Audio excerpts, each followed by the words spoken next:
What's up, guys? It's your boy Josh Vargo here with my boy Steven Dotsey. What's up, Steven? How are you? God, really? Come on. I, How? I, I, Okay. All right. We're yeah. going to go over this one time only. All right. It's Steven Das, like Microsoft DOS, Steve, Dosty. All All right. right, Try it again. all right. Here we go. Ready? Try it again. Yeah.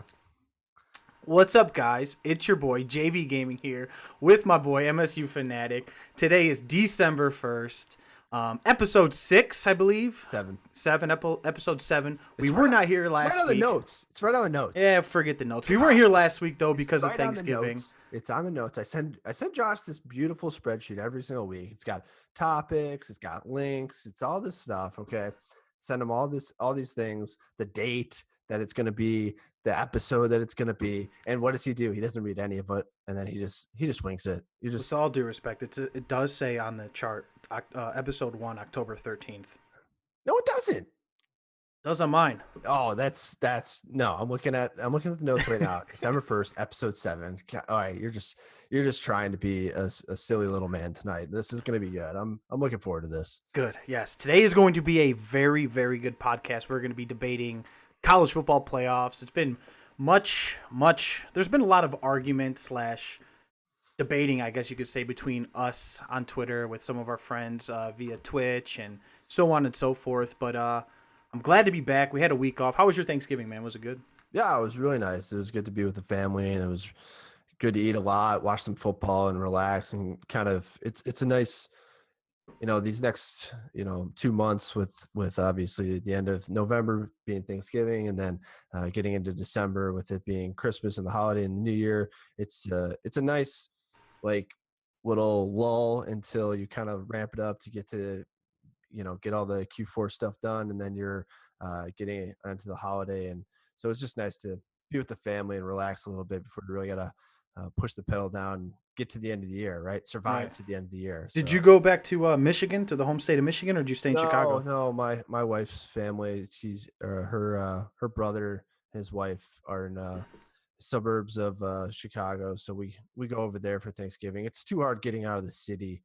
Right. At like it's the worst. I tell everyone that's never been to Chicago, or tell people that are from Chicago, like the one day of the year, it's really 2 days of the year that you don't want to try to be traveling out of Chicago area is the Wednesday night before Thanksgiving, and then also the Friday before Memorial Day. Like, you don't want to try to get out of the city for either one of those days, because Right. everyone is trying to leave on the exact same day at the exact same time. So it's kind of annoying. So it's just easier for us to head over to Vernon Hills and relax. So We had good football though, right? Good football over the week and a half, 2 week break we had. I thought it was College, NFL.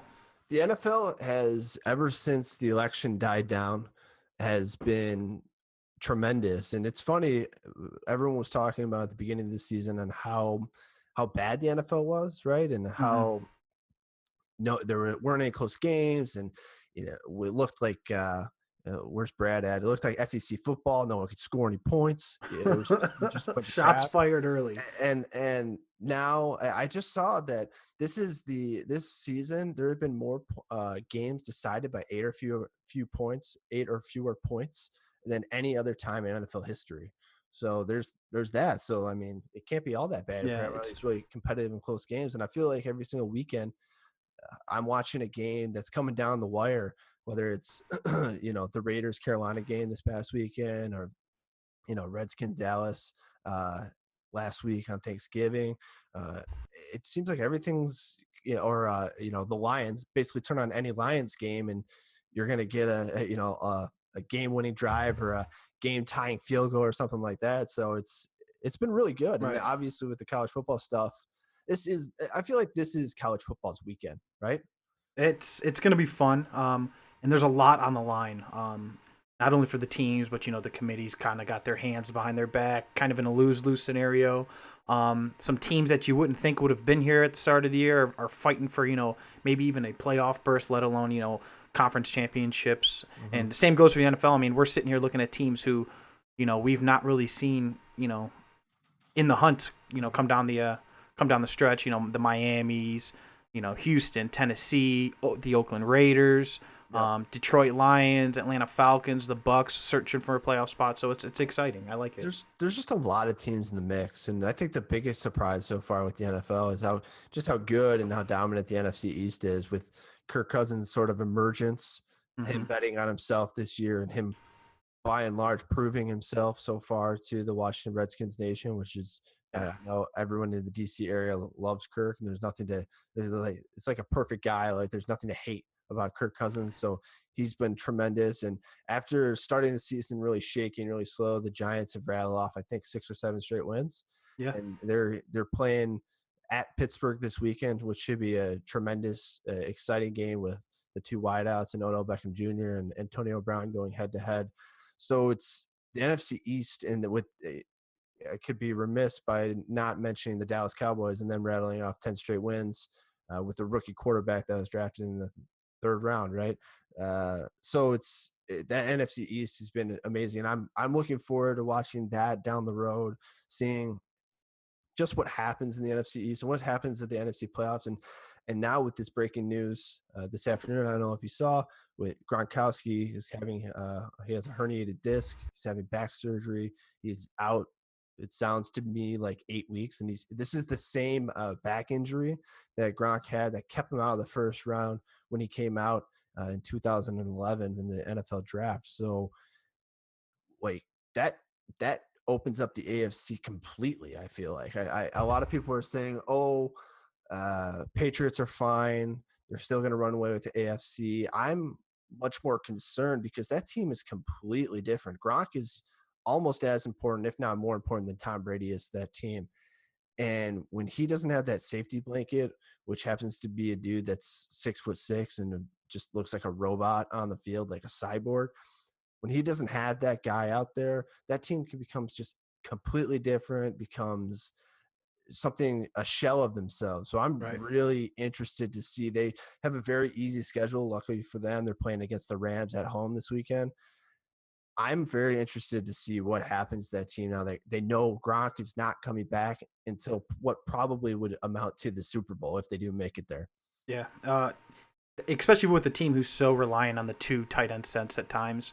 They went out and they got Bennett. But not only that, like you said, he is that guy who takes up the whole middle of the field where he makes it easy just for the Julian Edelmans and the Amendolas and the Hogans and so on and so forth to make plays in the flats and down the sidelines. And he's just much bigger than just being Gronkowski when it comes to that offense.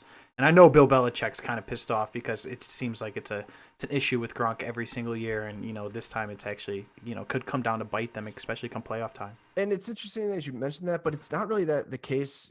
Gronk only missed he played 15 games last year and he played 15 games the year before. So he's actually had two relatively healthy seasons.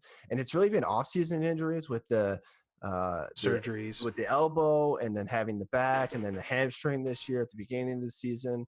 So he's really not been as injury prone as some people might think. But the recency, because he's had so many surgeries and so many injuries, and they've been really high profile injuries, it seems to make him believed to be more injury prone than I think he actually is. And just the way that he plays the game, it just so happens that he got absolutely annihilated by Earl Thomas in that Sunday Night Football game, basically bursted along. And then he took a weird fall and now he has a broken back. So it's unfortunate for him that these types of injuries happen when you play in such a violent game like the NFL is.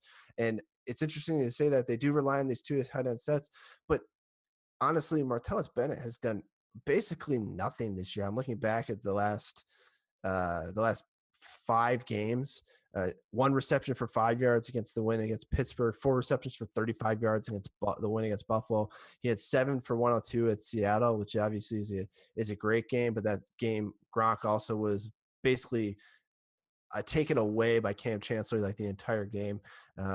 San Francisco, he had 1 catch for 14 yards when Gronk was out. Last week, he had 3 catches for 22 yards. So to me, Martellus Bennett, he's always been a guy that's been really, really good at the beginning of the year in September and October.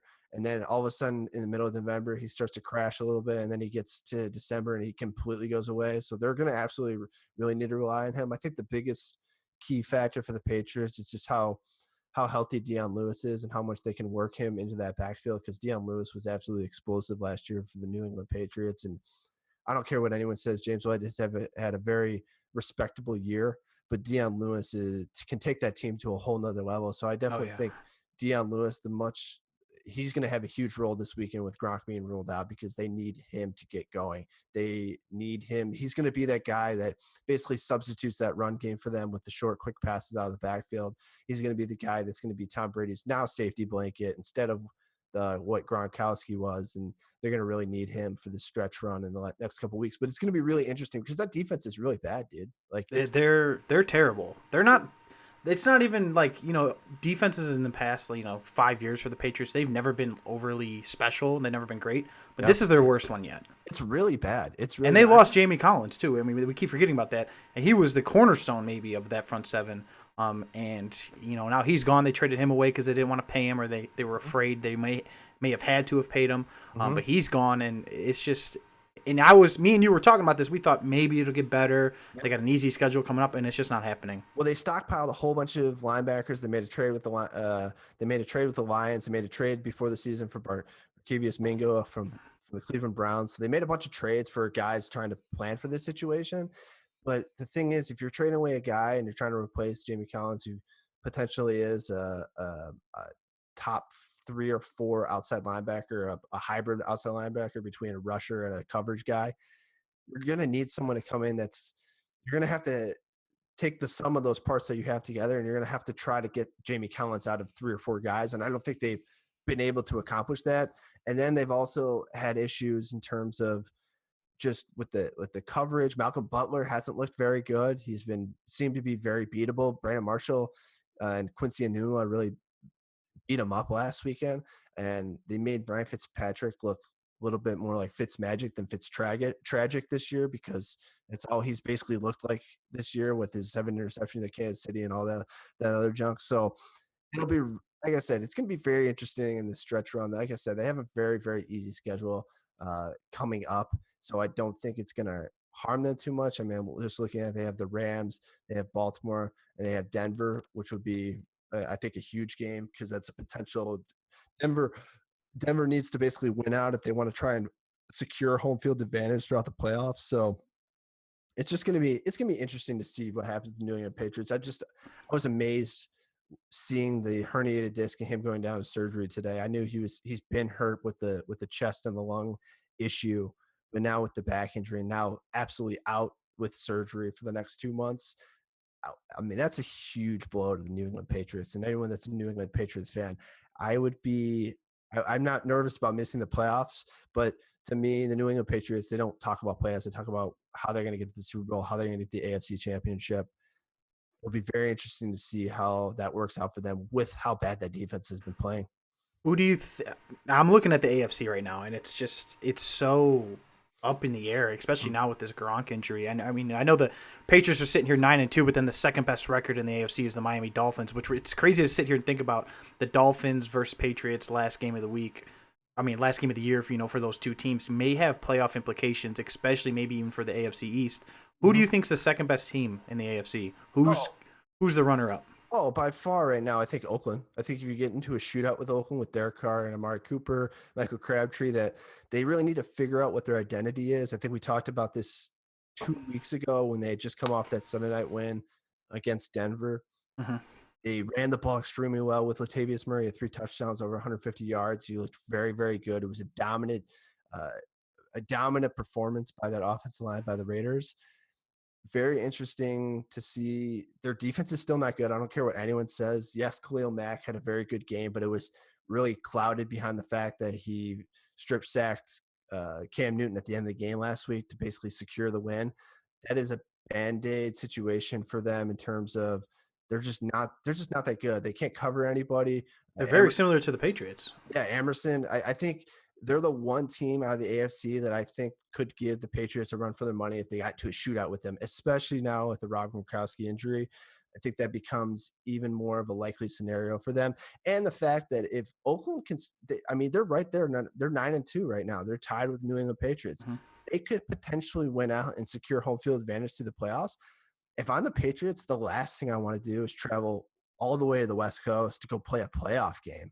Yeah, And especially in Oakland, where yeah, people think is one of the better home field advantages in in the black football. hole where these guys they haven't had a double digit win total in like 13 or 14 years, right? And they also hadn't had a winning record in like the past 7 years. So these fans are thirsty for a winner, and David Carr and Cooper and those guys are just really embody the spirit of Oakland and the spirit of the Raiders. So I think that right now, if you put a gun to my head and said, pick the second best team in the AFC, I would absolutely go with the Raiders. And I think I would probably keep Denver third. It depends on what the Simeon injury looks like. He's in a walking boot right now and hasn't practiced all week. We'll see if he ends up practicing, because I think Simeon's done enough to keep that starting job, and he's a very adequate starter. And I think there's probably 20 NFL teams that would take him as their starter right Oh, now. absolutely, absolutely. I would agree. I like the Oakland Raiders. I've been on the Oakland Raiders bandwagon. That's why I kind of gave you the question first Yeah. before I jumped on it. I like the Kansas City Chiefs too. I mean, that's a team that I feel like nobody is talking about. They're just sitting back there, just waiting for their playoff game to start. That team is dangerous, and that defense is now healthy. Look out, they're good. They do need to get the running game going, so they got to figure something out. But they're good. I get such I have such a hard time. I have such a hard time liking the Kansas City Chiefs. I don't know They're if it's not fun to watch. I That's don't know if why. it's because Kansas City is in a flyover state and no one goes there because no one likes it there. I don't know if it's because I just have a aversion to risk adverse quarterbacks like Alex Smith. I don't know why. I just hate it, but like I can't get behind Kansas City. I know that their defense is okay. Marcus Peters is a very good corner, but he only stays on the left-hand side. And if you want to line up your number one wide receiver on the right-hand side, we saw the guy. I don't even know his name because you shouldn't know the other corner's name. They got burnt by Benny Fowler in the Sunday Night Football game. They got burnt by Emmanuel Sanders for 170 yards for the first 100-yard game for Denver since week 3. I mean, that guy's name is Burnt Toast. It's not any sort of name. It's just Burnt Toast because that's all he is. He just gets burnt every single time. So it's hard for me to really figure out that Kansas City defense. I know Justin Houston came back, but he was limping around the entire game Sunday Night Football. He looked like he was struggling. He did. Yeah, he looked like he was really struggling. So, and honestly, I'm sure you watched the Sunday Night Football game, right? Right. Okay.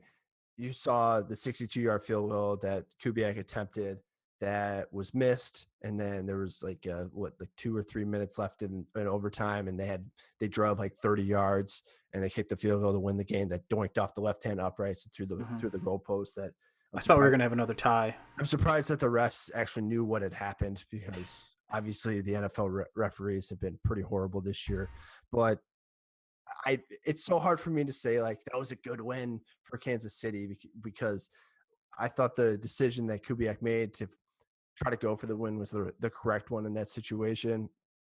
But it's so hard for me to say that like good for Kansas City, right? They just sneak by. They sneak by everyone.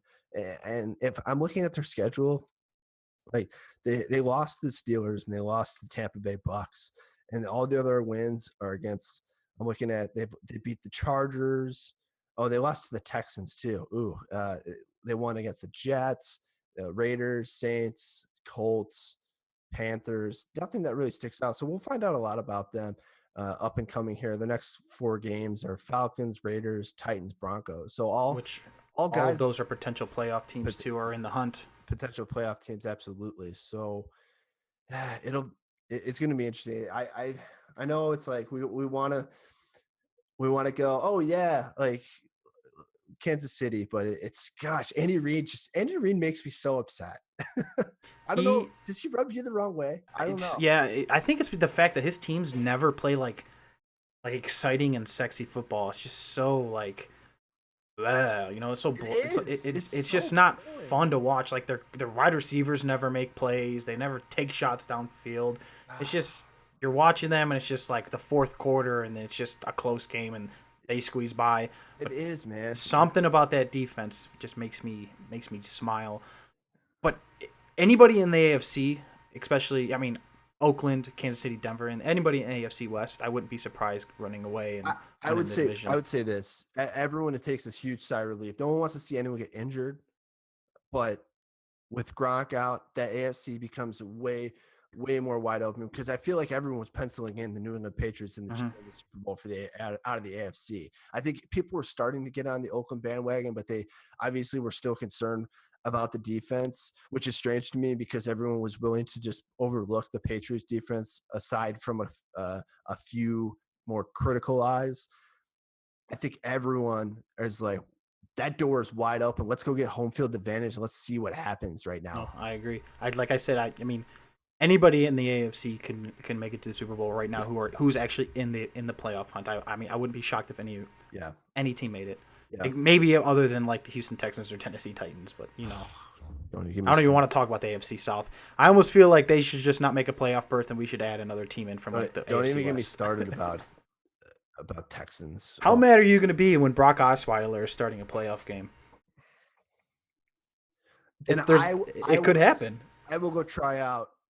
I will go try out in the NFL, and I will try to make a team because if Brock Osweiler can, then I can too. That's all I have to say about that. Jesus. All right, and then we're looking at the NFC. Let's just stick to NFL while we're here. We're looking at the NFC.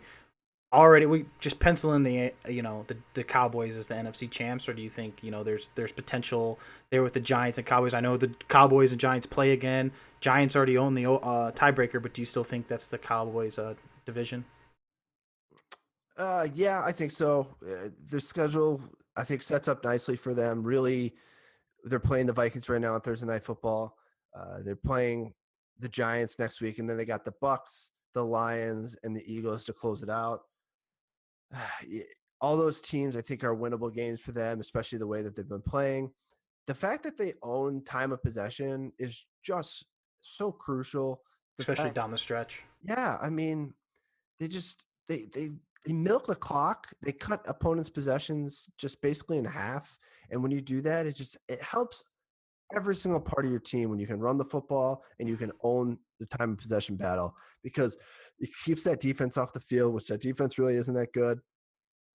And you just get a nice rhythm and momentum, which really helps a young rookie quarterback like Dak Prescott get into a groove, call plays, get in and out of the huddle. And I think it's really helped him mature a lot faster than any other rookie quarterbacks, just because he gets 10 plays a drive every single time. Mm-hmm. And all those reps, all that repetition that he gets every single drive, it just helps him tremendously. And you're seeing that. So it'll be interesting to see how he closes out the season, to see if he hits a rookie wall like we see a lot of guys do, where they start off really fast through the first 10, 11, 12 games, and then they get to the 13th, 14th, 15th game when most of these guys have never played more than 13 games in a season.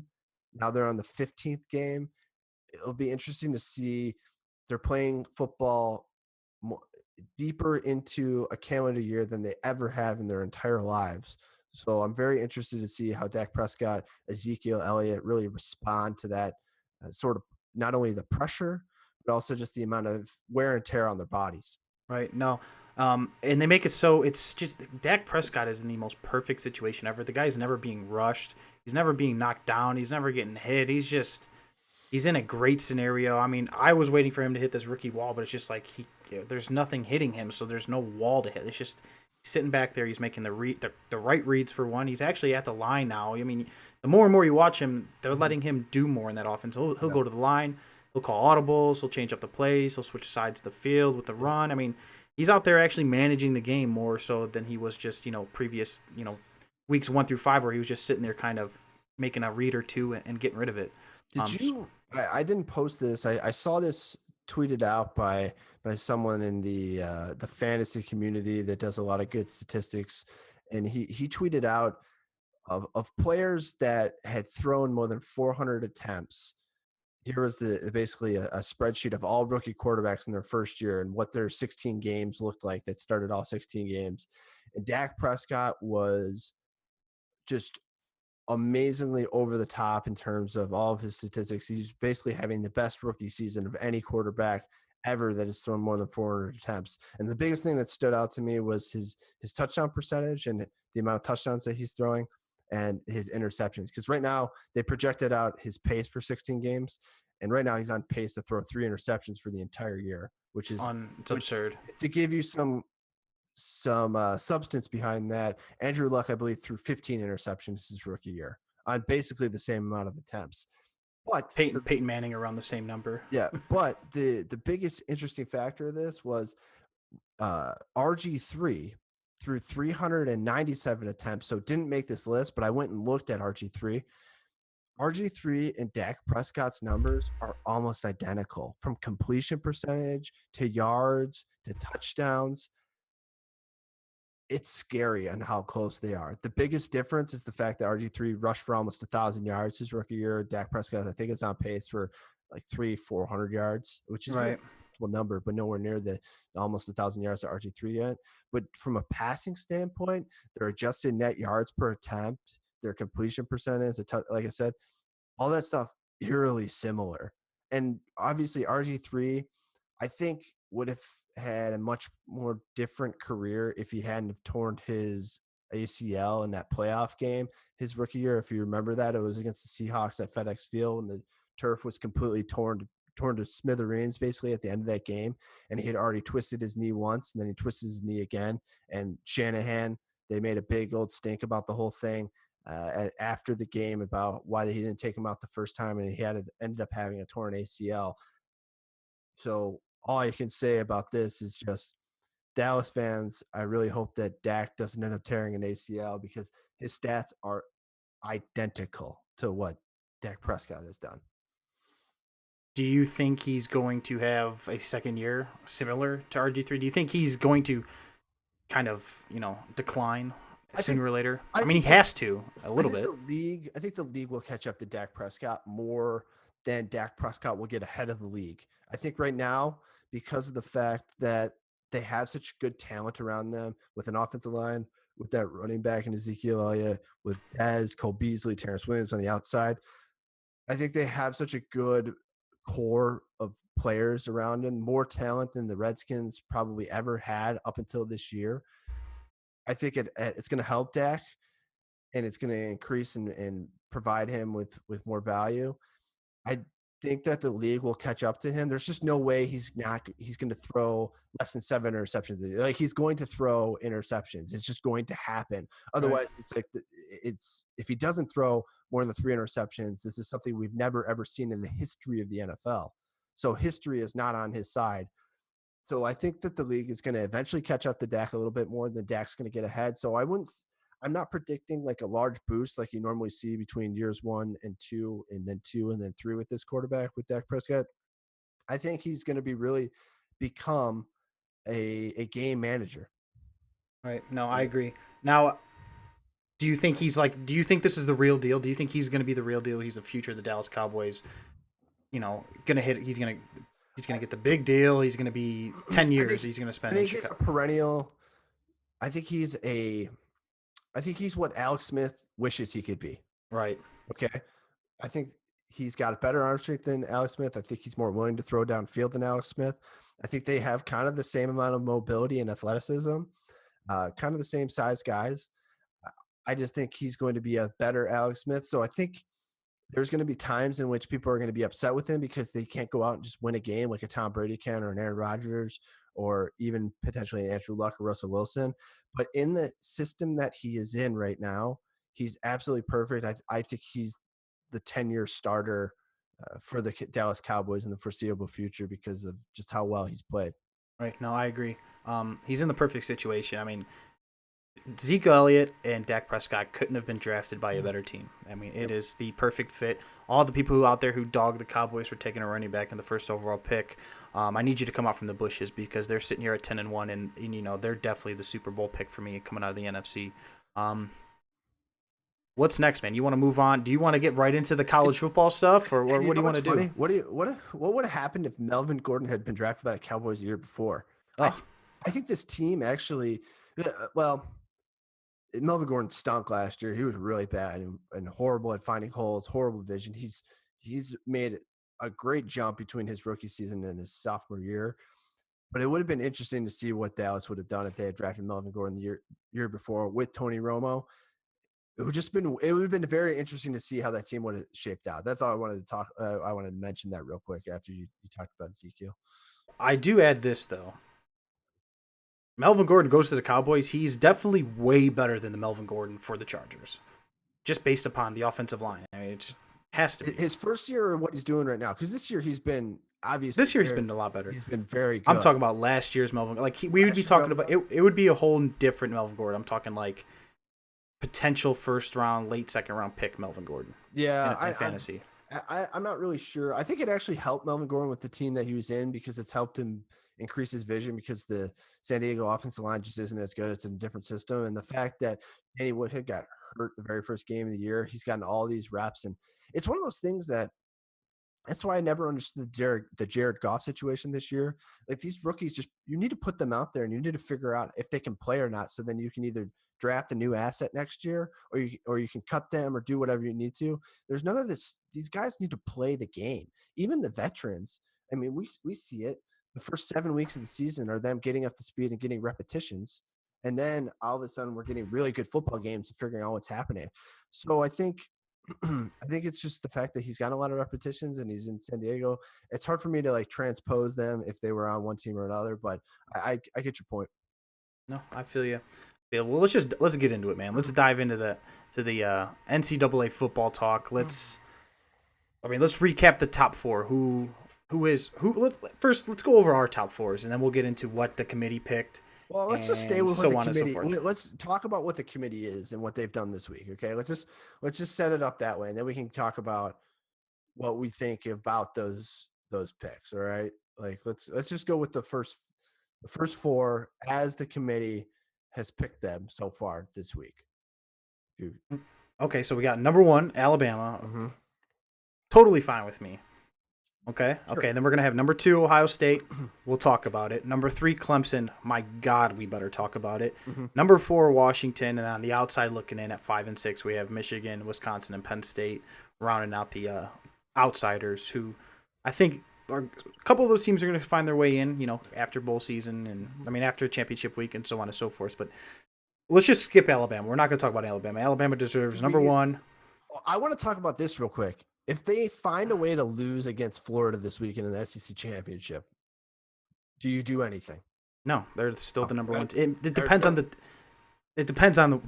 game. If it's like it's a great game. I'm like, I turn off the television and I go, God damn, that was a good game. What if they get blown up by 70?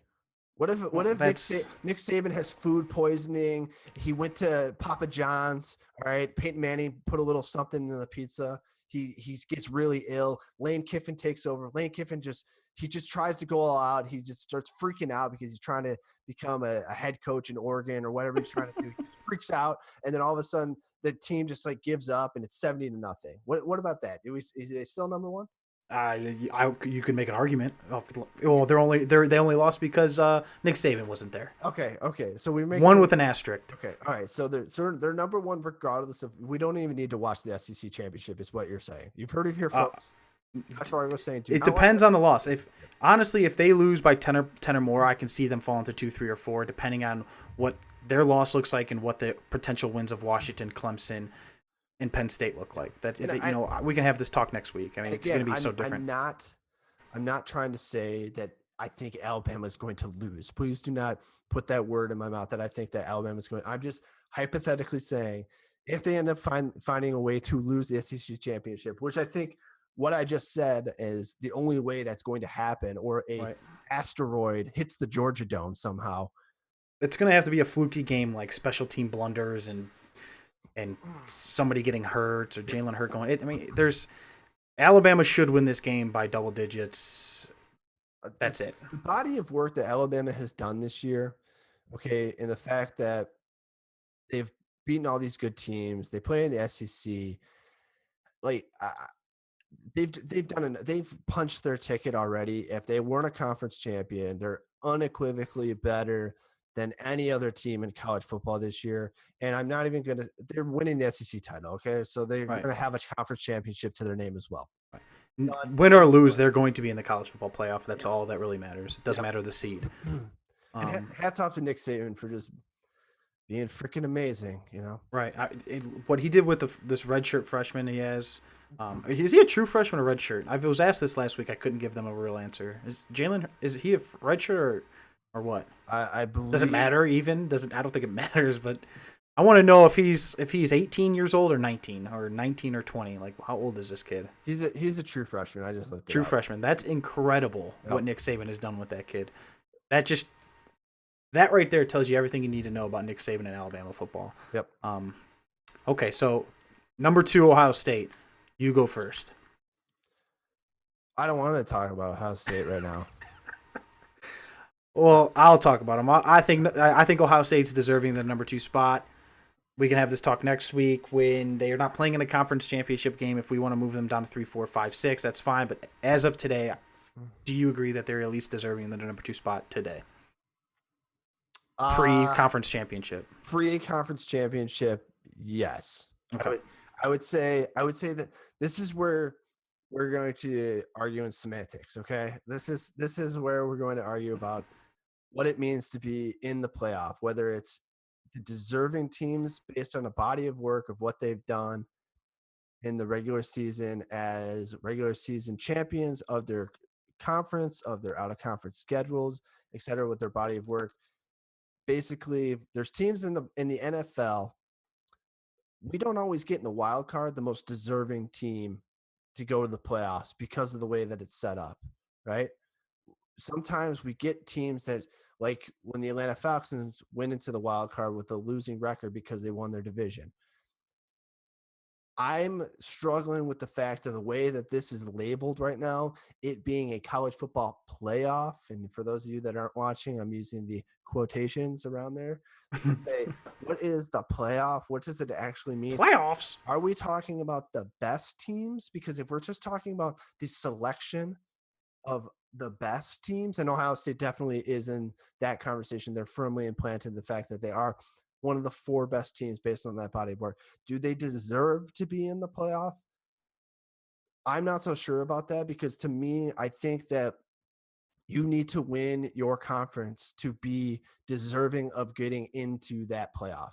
Because if we look at 2 years ago, with TCU was number 3 and Ohio State was number 5, and Ohio State had just lost JT Barrett and the broken leg in the Michigan game, and Cardell Jones came in and won that game, and then they won in convincing fashion against Wisconsin in the Big Ten championship. Right? TCU was inactive for that week. Ohio State showed the committee that they were unequivocally better, and the fact that they won a conference title. TCU and Baylor had tied for the Big 12 championship, right? Ohio State showed the committee, and the committee made a huge stink about it to the Big 12, to Art Briles and what's his face from TCU. I know who you're talking about. I can't put the name. Go ahead. Made a big stink about it on the fact that we value conference champions, and that's what we want in our playoff, and that's why we're choosing Ohio State, and why we did not choose anyone on the Big 12, because we weren't going to reward inactivity that week. I'm just very cautious about the fact that now we're basically, what the committee said on Tuesday was that the difference, when the guy said the difference between Penn State and Ohio State was vast. He said it was very, very large, not even close. So to me, that scares me in the fact that you're now changing the criteria to produce a desired outcome. Because of course, do I think Ohio State sells more tickets in the college football playoff and in the potential national title than Penn State? Yes, absolutely. Because you know what? I think Ohio State would absolutely give Alabama a better title game than what Penn State would. But to me, that doesn't mean that Penn State does not deserve to be in the playoff and have a shot at that, because they won their conference title and they beat them head to head. I disagree. I want to just talk about the top 25 victories. I mean, obviously, you brought it up with the most beautiful chart I've ever seen posted on internet itself. Mm-hmm. But Ohio State, That's you cute. know, going into next week, the most top 25 victories of any school other than Alabama. That's when those games were played and currently where those teams sit today. And I think the win over Michigan was huge. I would rather I look at the win against number 3 Michigan as a bigger win than, let's say, Clemson going and beating Virginia Tech next week. I get it that is a conference championship, but what does that win really mean? that means nothing to me. Oh, Clemson's going to go beat Virginia Tech, big whoopie doo. I mean, how many how many teams in the Big Ten would go out there and probably blow the doors off of Virginia Tech? Um, I can make the same argument for a Washington team up to an extent, depending on what Washington team you want to talk about. You want to talk about the first half Washington team. You want to talk about the second half Washington team. You want to talk about the Washington team who Jake Browning looks like a top 5 overall pick, or when he's out there turning the ball over against USC. Um, but I'm just going to go ahead and say it. The team that I think deserves it the least is Clemson. Clemson's resume is garbage to me. They have wins over Louisville, their big win against Louisville. I mean, what does that win look like today? I don't think it looks very good. Louisville, a 3-loss team, and Louisville arguably probably should have won that game if it wasn't for a bunch of blunders coming in the fourth quarter of the game. I just want to look at a couple more wins for Clemson. I mean, they won that game at Florida State against the number 12th ranked, Florida State Seminoles. But other than that, there's nothing. I mean, they got the win over at Auburn at the beginning of the year, but that SEC Auburn team is nothing really to date. I mean, there's still the SEC. There's a lot of talent there, but that's their only other sexy win. You got Troy, who they had to squeeze by to beat by 6 points. South Carolina State, not even a real football team. Georgia Tech, whatever. Boston College, trash boat. NC State at the time, everybody thought would be a top 25 team. Look at that today. That's trash boat. Syracuse should have lost the game. The guy missed a 22-yard field goal at the end of the game. Exactly. Lose. Syracuse. I mean, that's not even real college football. But we can't just they won. They still won the game though, right? They still right. But what I'm saying is why are we valuing the ACC championship as such a huge victory and a huge, like a title? Why do they deserve to win? Why do they deserve a playoff spot? Like, is that really a huge conference championship? Is that really devalue potentially Penn State winning against a top 10 team in Wisconsin this weekend, and also beating the de facto number 2 team? Call it fluky, call it whatever you want, but they still beat them. No, I agree. Why do we devalue that then? I would sit here and say, if you had to put a gun to my head, I would tell you any day of the week. There's a difference between what I think and what I believe the committee's going to do. Personally, I think the Big Ten winner should be in, and I think Ohio State deserves a chance to be in. So I've been saying this whole time that I think 2 Big Ten teams should make it if Penn State goes out and they win the Big Ten championship game. And then I also think Ohio State deserves to be in. Do I think the committee's going to do that? I do not. I think the committee's going to find a way to get Washington or Clemson in. But I agree with you. I'm sitting here saying the Big Ten winner should be in the college football playoff without a doubt. There's no shot that Wisconsin gets in, even if they win the Big Ten title. There's not.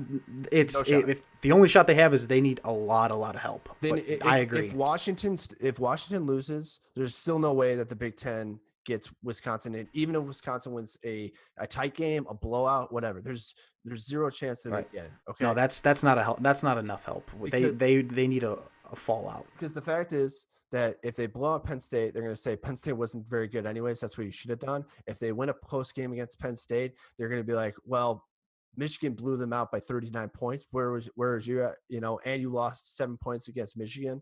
You lost against the 2 best teams in the Big Ten East.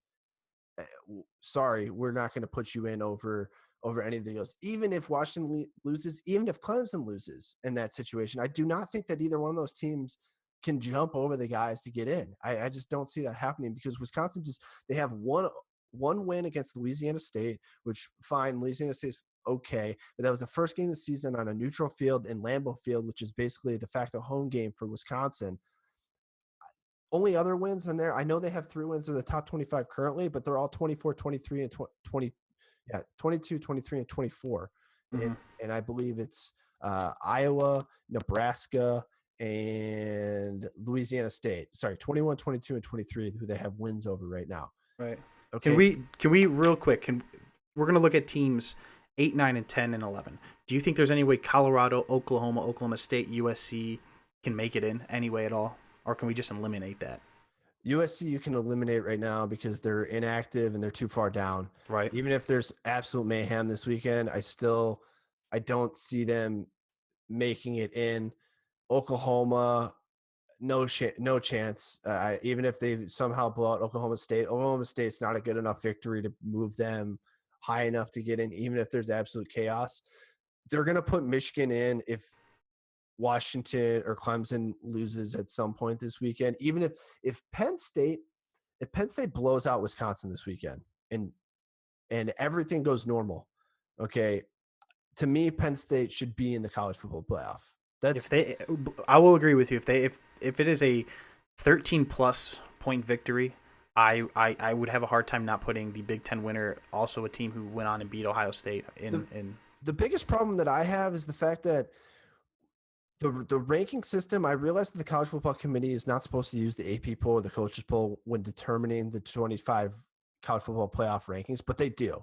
Okay, and and anybody who says they don't is bullshitter. Well, because they have a template already to go with, and exactly, it's like you can't unsee what you see, right? You can't go in and look at the top 25 poll and then pretend that doesn't exist, because it's going to anchor your points to each one of these teams based on that. But the problem that I have is that Ohio State dropped only 4 spots after losing to unranked Penn State at the time, and Penn State moved to number 24 after beating the number 6 team in the country.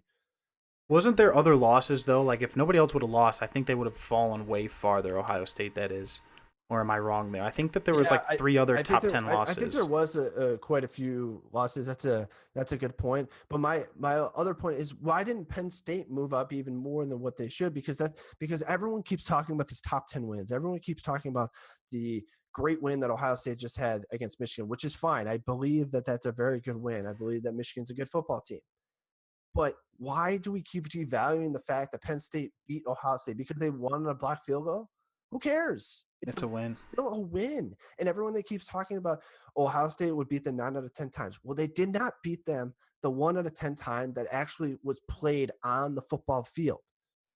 To me, that speaks volumes in the fact that they were able to do it. And Michigan has no place in this argument because they lost to Iowa. Their entire destiny was laid out in front of them, and they blew it. Okay, they blew the fact that if they had just beaten Iowa, there would have been a 3-way tie, and then they would have gone to another head-to-head matchup to get into the Big Ten Conference title game. If Penn State blows out Wisconsin this weekend, and there's some mayhem in terms of either Clemson or Washington losing, and Penn State gets in over Michigan, Michigan is going to scream and yell and kick about all this stuff happening. But all they can do is kick themselves in the butt, because Jim Harbaugh, in all his miraculousness, still hasn't won even a conference division title in his time there. You have to win conference titles in order to be a national champion. That's just the bottom line. I disagree.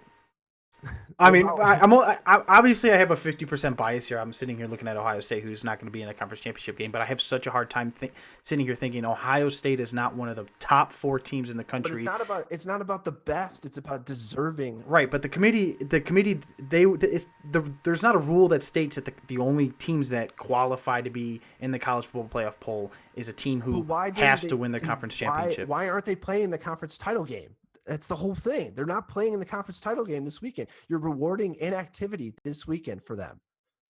They can drop to 3 or 4. There's no chance that the committee drops him to 3 or 4. There's zero chance that they drop Ohio State based on name brand alone. There's no chance. Really? I think no matter what happens, I don't see them being the number 2 seed because they're just not playing. I think Clemson. Let's say Washington goes and drops 50 on Colorado. I can see them moving to potentially 2 or 3. I mean, so what? They're 2 or 3. That just changes. Right. Just changes their uniform color for their semifinal game. I agree. I don't think the seedings matter at all. There's no home field. It's all neutral sites anyways. Then there's no way that they drop Ohio State to 4 because there's no way the committee's stupid enough to think, oh, we're not potentially setting up an Alabama-Ohio State national title, which is what everyone wants to see. No, I agree. What I really want to see is Clemson and Washington lose and Penn State move to 3 and Ohio State Penn State rematch. I think that would be awesome. That's what I want to see. This is what I want to see. This is my ideal top 4. I want to see Alabama.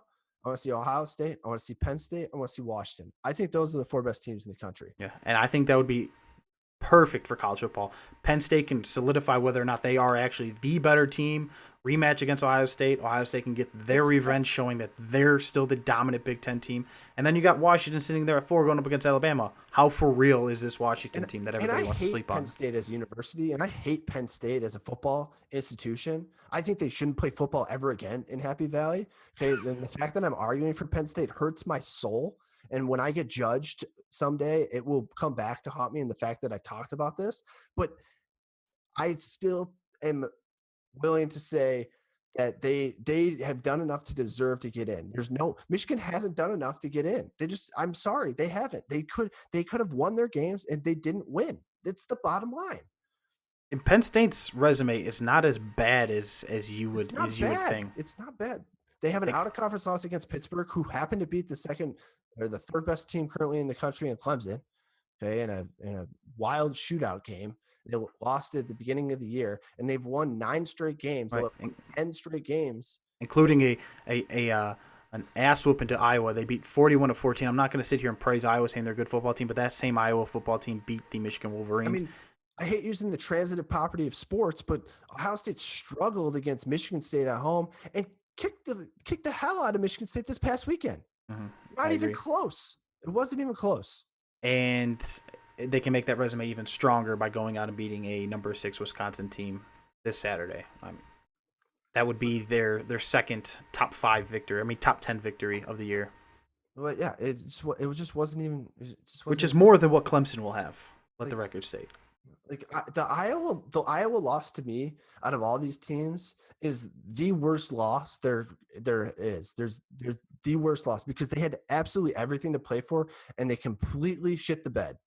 Okay, I agree. They had everything to play for. They knew exactly what was on the line, and they failed to show up. That and the Clemson loss to Pittsburgh. Those are the 2 losses in my head that I just can't stop thinking about. I know Pittsburgh beat a couple quality teams this year. Very quality. Clemson should be sitting here undefeated because there's no reason why they should have lost to that Pittsburgh team. Well, they should have lost to NC State too. They should have lost a multitude of times. They should have lost to Louisville this year too. But obviously that they didn't. But the ACC, the Clemson is artificially propped up because of preseason rankings. And this was going to be what I was going to talk about as a monologue, is the fact that preseason rankings shouldn't exist because it artificially props up teams and creates a bias to not remove teams quick enough from the top 10, the top 15. Like if you look at Wisconsin's win against Michigan State was a top 10 team when they played at the time. And the AP polls reflected that when they beat Michigan State.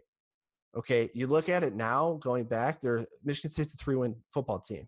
There's zero chance if they were to play today that the amount of leverage they would have gotten by the playoff committee or the AP poll or the coaches poll, there's no way that they would see any sort of relevant movement in their seeding based on that win today. When they played at the time, they got a huge boost from that win because Michigan State happened to be ranked as a top 10 team. This is exactly why Clemson is still ranked in the top 5 right now, is because they started off the year at number 2. Real quick, because you know my thoughts on Clemson. I can't stand that football team. I think they are the most overrated football team in the top 10. Do you think that they deserve to be sitting there at number 3? No, I don't. But I know why they are. I just wanted to know what your opinion was. They've won their games. You know, they have a couple. The schedule isn't as bad. I think you underrated. Like Florida State, I think is actually not a bad win. I think Louisville, although Louisville isn't a good victory, they still obviously won the game, so you give them credit there. And then they have a chance to beat Virginia Tech this weekend, who's somehow ranked a top 25 team, because Power 5 conferences somehow just get elevated. They're somehow 2 spots behind Western Michigan, which, okay, whatever. But I don't think their schedule is as bad as I thought. We'll see what happens in the ACC playoff or ACC title game this weekend. I'll be more interested to see how it goes. Deshaun Watson has not played well all year, so it'll be very interesting to see. I can't say I can't put them outside of the top 4.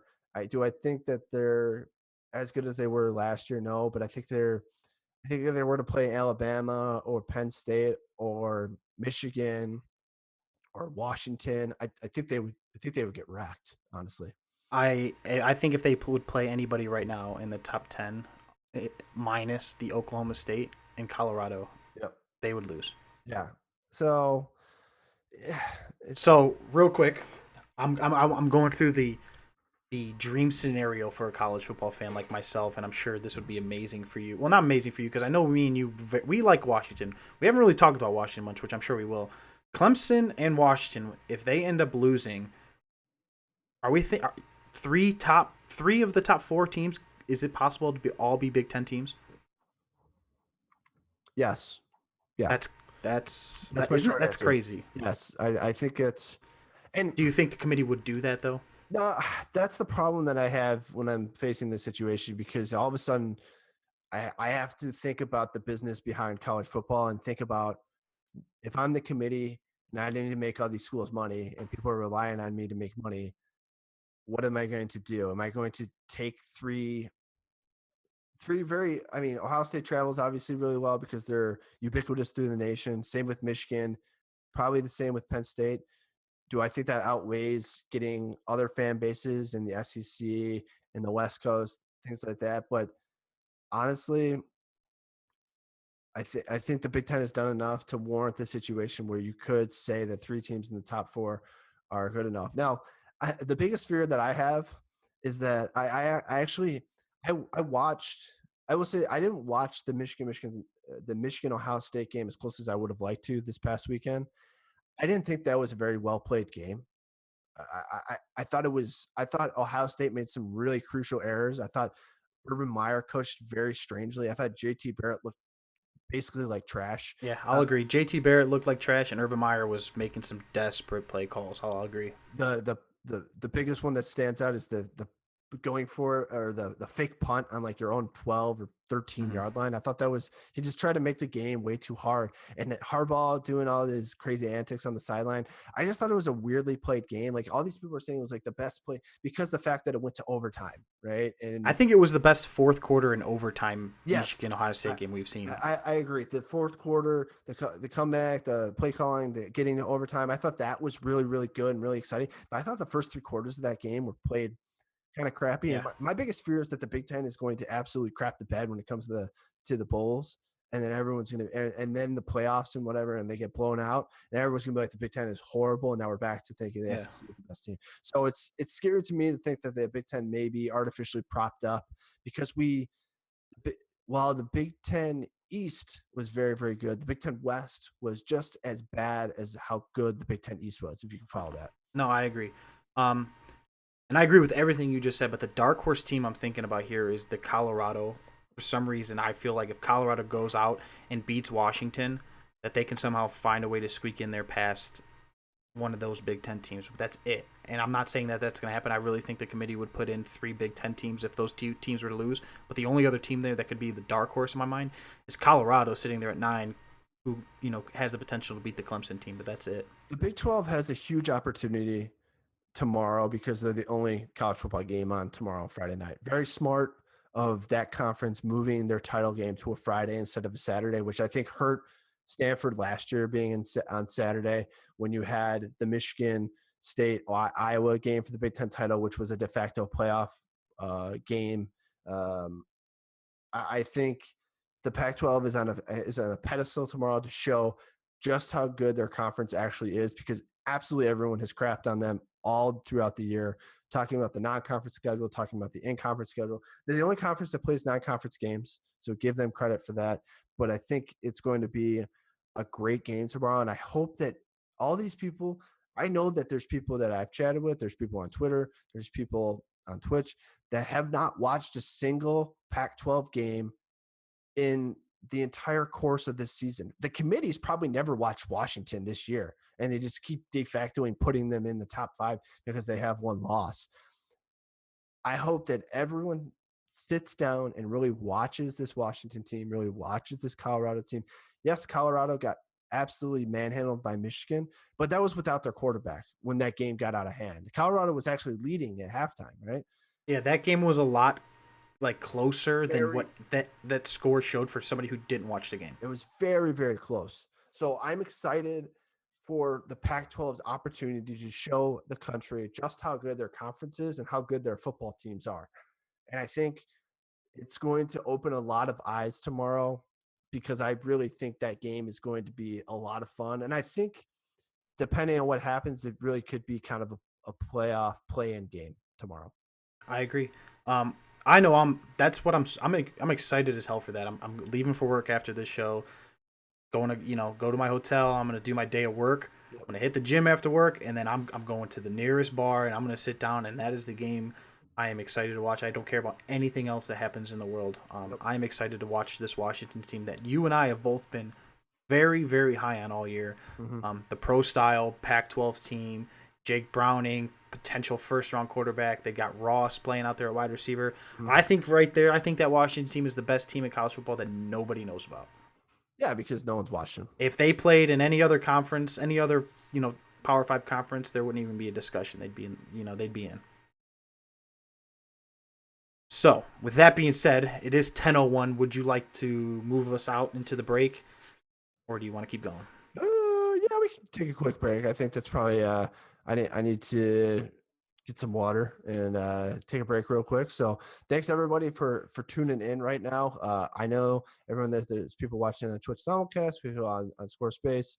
Thank you so much for hanging out with us tonight. We obviously appreciate Squarespace for letting us do this. If you're interested in getting into a conversation about this, please give us a call, 646-558-8656. You'll be asked for a ID. It's 605-977-832. Give us a call after the break. Let us know your thoughts, what you think the playoff committee is supposed to do, what you want the playoff committee to do. You hate the playoffs. You love the playoffs. Let us know what your reactions are. We'd love to be interactive tonight and really talk about this because I know that JV and I both have strong differing opinions on what's actually happening. So thanks so much and stay tuned and don't go anywhere. We will be back after these hot tunes on scorespace.org.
Welcome back, everybody, for part 2, hour number 2 of The Real Take. Steven here with Josh.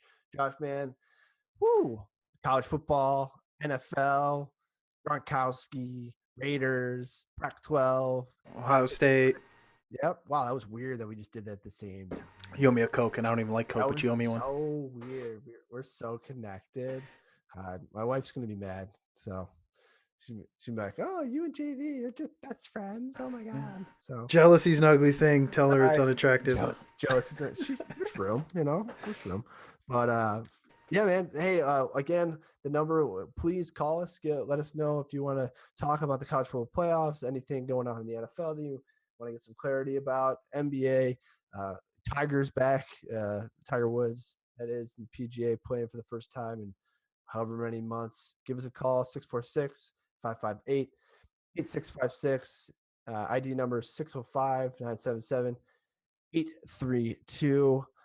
Jamie, so we got into, well, I want to get back to the college football stuff, but I had a conversation this week at work.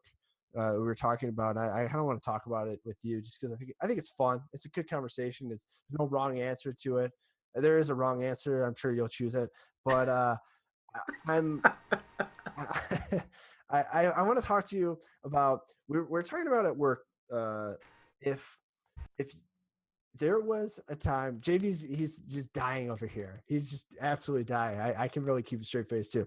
But all right, the scenario is you have to play a game for your life. Okay, it's for your life.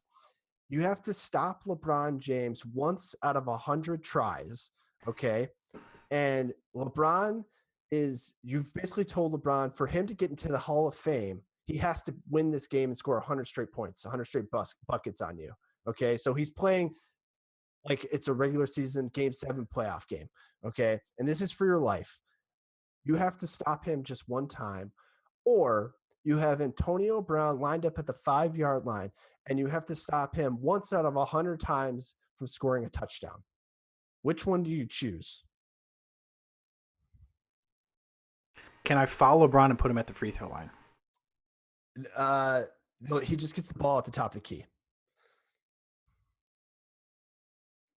I'm guarding Antonio Brown. You're going Antonio Brown? See, I feel like sooner or later, one of those 100 times, the ball is going to be behind him or something. I'm going to be able to make a play. LeBron James, full head of steam, no chance.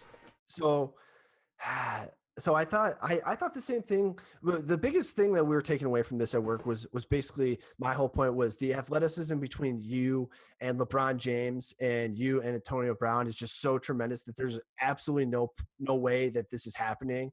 Regardless, like you're dying at the end of this game because there's no way you're stopping either one of these guys. We thought that LeBron was probably, like you said, there was at some point you just like get a fingertip on him, and the ref doesn't see it, and you kind of push him in the back, do the old Duke thing, and you push him in the back and he kind of misses a foul shot or whatever, right? I think that's the right one. Antonio Brown, I have no shot on Antonio Brown. Like, as soon as he hikes the ball, there's no shot. I'm not able to get in front of him. I'm, as an average person of athleticism, there's no way that I'm able to defend Antonio Brown in any sort of way, right? Not to say that I can defend LeBron James, because we see there's actual NBA players and LeBron gets whatever he wants whenever he wants. He scored 25 straight points in that game 6 or game 5 against the Pistons in 2007. We've seen LeBron do it, okay, against NBA caliber guys. I'm nowhere near an NBA caliber player, so there's no way that I'm stopping him. There's no way I'm stopping Antonio Brown. When you say stop, do you mean he doesn't score a bucket, or do you mean like like him get to the rack and just get what he wants, like whether or not he gets fouled, whether or not he makes the shot, like him getting to the fucking bucket? No, it's you have to score 100. He has to get 100 buckets. 100 buckets in a row. Then I'm taking that all day. I thought you meant am I gonna be able to like stop him from getting to the lane? No. He has to get 100. He has to score 100 straight times. I would absolutely take that. You know how hard it would be to put the little ball inside the rim 100 straight times compared to busting my ass off the line of scrimmage and just burning me. The only thing about the Antonio Brown is that there's more variables, right? Yeah, he's not controlling everything. Could potentially drop the ball. Ben Roethlisberger, and we kind of like said the other thing was the other kind of corollary to this was Ben Roethlisberger. Like, does he ever like miss a throw? Is it quite inaccurate? Like, what happens? We decided that Ben Roethlisberger is he's got a robot arm, which he might actually have, and Mm-hmm. throws it perfectly every single time to take that out of the equation. Okay, so there now we have that out. Which one would you choose between these two scenarios? Okay, being able to block Von Miller or JJ Watt, okay, or being able to get a single against Clayton Kershaw. In 100, you get 100 attempts for both of these. Definitely a single off Clayton Kershaw. I think if you, no joke, if you gave me 100 attempts to get a single off of Clayton Kershaw, I'd probably hit 5 of them. Okay, well, you've played baseball at a fairly decently high level. See, I think that goes for anybody who's ever played any sort of baseball. Like, when you say single, do you mean like actual MLB game, or you mean just put the bat on the ball and hit it in fair territory? No, you have to get a single. Like they're playing against an actual defense. Oh. You have to get a single. But you just mean I got to put the ball in play. No. You have to get a single. You actually have to get on a base. I'm still choosing that just based upon the fact that I don't want to be on the other side of the line of scrimmage of JJ Watt, because that's disgusting. Well, of course I don't either, right? But at least I could like pull him. I could like just fall over and hope he falls over me, and right. hurts himself, I guess. Just get in the way. Yeah, like I could throw my body like it's just I'm just a dead body, and I'm great at getting in the way. I'm just roadkill, and just I can be like, dude, that ball would be snapped at the line of scrimmage, and before you even got out of your 3-point stance, he'd be at the quarterback. He'd be the other way. Yeah, he'd be absolutely the other way on you, just like pulling down your pants and tackling your quarterback. And I played tight end in high school. I played tight end and safety in high school, and I went up against like a few guys who went and played like college ball. Mm-hmm. And some of those defensive ends who were freaks, like there was this one kid, he was like 6'7" from Cleveland Heights. Yep. He went on to play college collegiate ball, and like I couldn't even get out of my stance before he already threw me to the ground. Yeah, every absolutely. time. Absolutely. But the Clayton, like I think again, this is an impossible task. This is just cruel, and there's no way that you can do either one of these, because everyone would be 12 seconds off from Clayton Kershaw's pitch, and you'd be 3 feet overhead of whatever's 3 feet under it. Because if he's pitching actual pitches, he's not just, this isn't bullpen pitches. He's actually trying to strike you out 100 times, right? Right. I mean, it's a lot easier to hit a fastball at 93 miles an hour than you would expect. But any time he would throw that change slider curveball when you're just sitting there, because me, if you're telling me I have to, out of 100 chances, I'm going to just sit there looking at fastball every single time. If you threw me 99 curveballs, I'd miss every one. Yeah. I would just be sitting on the fastball. Me personally, I would have a better chance of knocking myself out with the bat than I would actually making any sort of contact with a Clayton Kershaw pitch. That would be me. But I just thought that was kind of like an interesting. We kind of get off on certain side topics sometimes and talk about these things. That was the best thing we've talked about in 2 weeks at work. What do you mean it was the best thing we've talked about? It's the only thing. It's been 2 weeks since we've been on here. It was kind of like talk about college football and stuff. That's good too. I can't wait to get back into it so I can just drill you with these questions. And so, can we talk about? I want to talk about Jabrill Peppers real quick. Okay. Oh God, how bad was he this week? Okay. Why do people think he deserves a Heisman Trophy, and why do people mocking him in the top 10 of the NFL draft? Listen, every single time he was in pursuit of a wide receiver, of any kind of skill position player on Ohio State, he would over pursue an Ohio State guy, would just cut back and he'd be past him. I saw J.T. Barrett with one leg, one of his leg has a brace and the other one barely works, burn him into the secondary. Absolutely ran by Jabrill Peppers, and I'm sitting there going, that's Jabrill Peppers. He burned him in a crucial play. It was like a play to like help tie the game. Go on. Sorry, I was looking up something that I want to make a point about.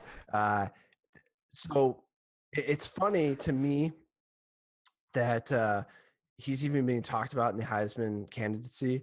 He has one career interception. I know he's a nice little gadget player in terms of he has scored 3 touchdowns and done all these other things and blah, blah, yada, yada, yada. But he's listed as a linebacker first off. Okay, so I'm going to treat him like a linebacker.